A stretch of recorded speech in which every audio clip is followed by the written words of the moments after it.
I just had a conversation with my so the judge and his daughter. His daughter's been going to working as a she's a teenager working as a veterinarian assistant, right? So she has no credentials. She's still in high school, and so she's noting that veterinarians do too much euthanasia of animals. So she doesn't like that, right?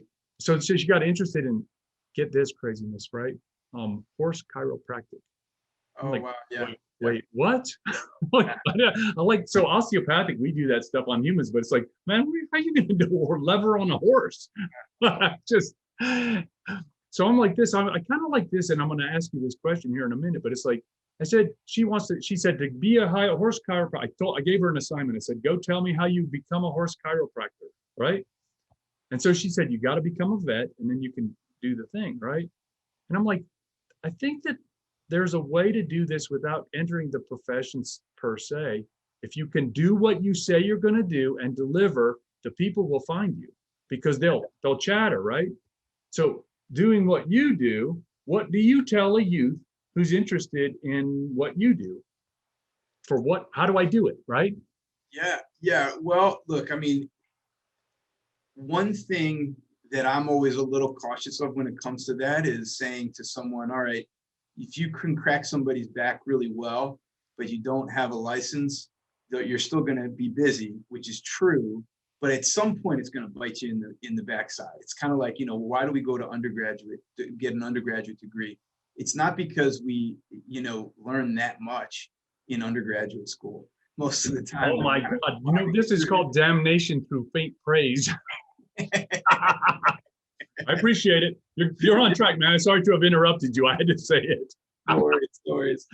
But we speak. I speak to other acupuncturists almost every week about how much more we learn, not only on the job but also with continuing education after our formal education because of what we're interested in.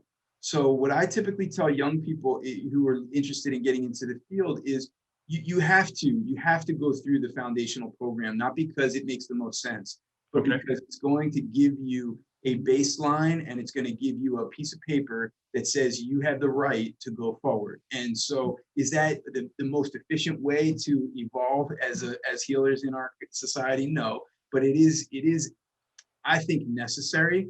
Then what I tell them is, then after you get that piece of paper, you go and study everything that you've really wanted to do. Huh. And then you put it out there and you have something behind it.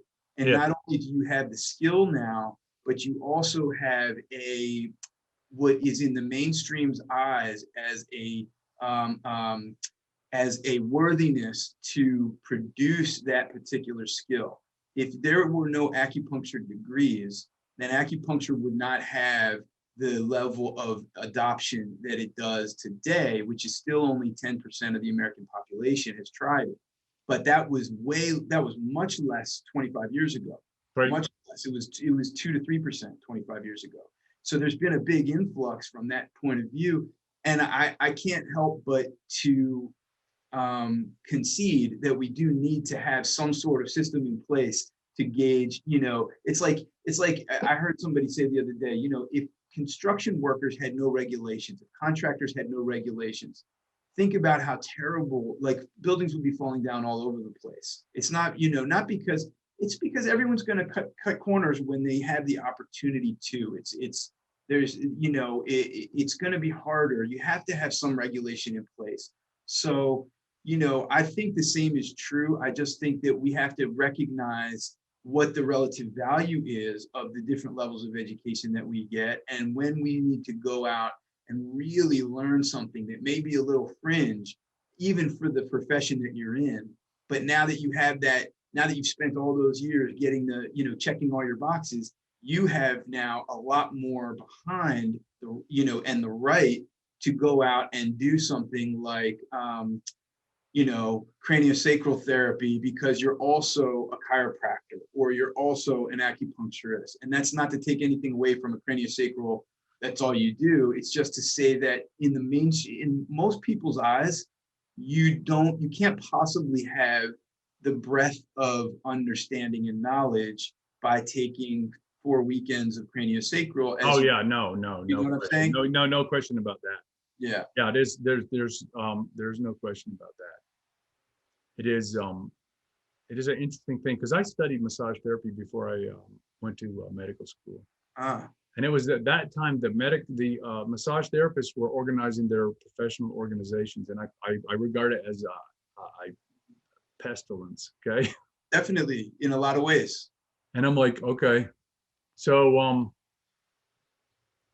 yeah, I don't know that it's avoidable. I think you're right largely, and it's like I yeah, the issue is at this moment is the educational costs and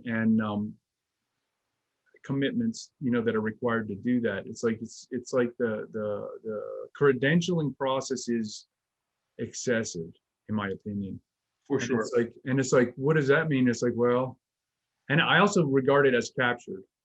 Okay. So like this is like the issue is this is trying to, this moment in time is so uncertain, right? It's like the uncertainty level is so high right now. It's like, shoot, man, the last 2 years is this year and last year is just like hell on wheels, right? And it's like try to plan what you're going to do for the next 4 years, and good luck thinking about that beyond like 3 months time frame. It's like I can pretty much predict what's going to happen in the next 90 days. I think I'm not going to get that too wrong, but after that, I'm thinking it's just in the fog, man. Right? And I'm like, it's like I really feel for the youth, because it's like you're stuck and you're trying to organize your stuff and get it into a pattern that makes sense and will be productive and allow you to generate a family or whatever it is you're trying to do.